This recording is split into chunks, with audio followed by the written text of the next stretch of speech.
Ang mga lahi ng mga anak ni Noe.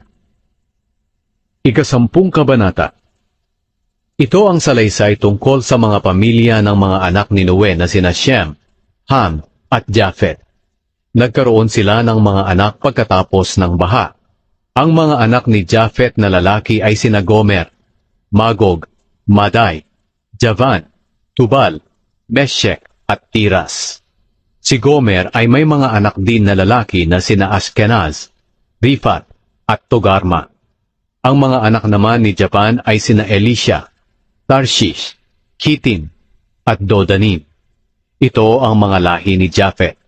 Sila ang pinagmula ng mga tao na nakatira sa mga dalampasigan at mga isla. Ang bawat pamilya nila ay nakatira sa sarili nilang lugar na sakop ng bansa nila, at may sarili silang wika. Ang mga anak ni Ham na lalaki ay sina Cush, Mizraim, Put, at Kanaan.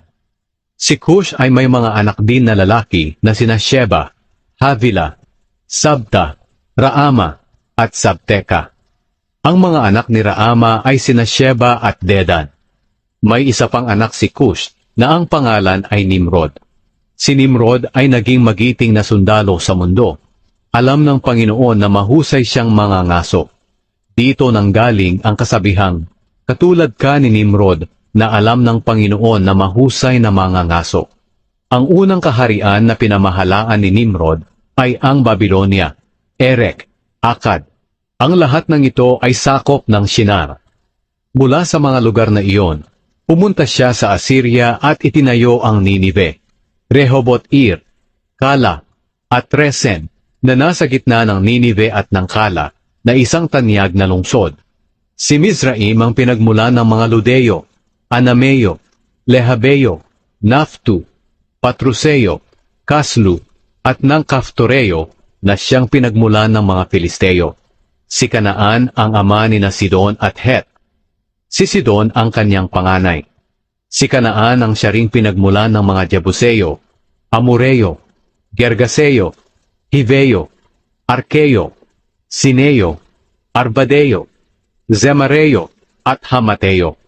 Sa bandang huli, nangalat ang mga lahi ni Kanaan.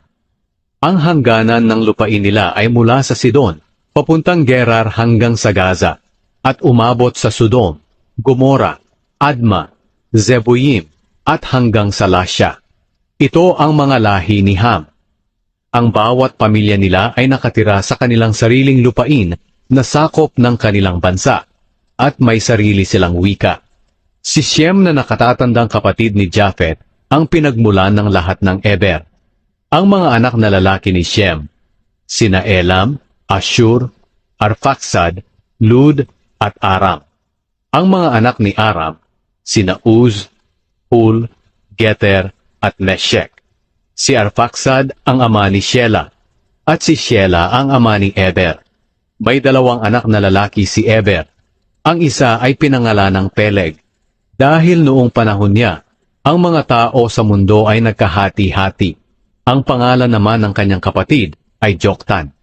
Si Joktan ang ama ni na Almodad, Shelef, Azarmavet, Jera, Adoram, Uzal, Dikla, Obal, Abimael, Sheba, Ophir, Havila, at Jobab. Silang lahat ang anak ni Joktan. Ang lupaing tinitirhan nila ay mula sa Mesya at papunta sa Sefar, sa kabundukan sa silangan. Ito ang mga lahi ni Shem. Ang bawat pamilya nila ay nakatira sa sarili nilang lupain na sakop ng kanilang bansa, at may sarili silang wika. Ito ang lahat ng lahi ng mga anak ni Noe, na nasa iba't ibang bansa. Sa kanila nagmula ang mga bansa sa buong mundo, pagkatapos ng baha.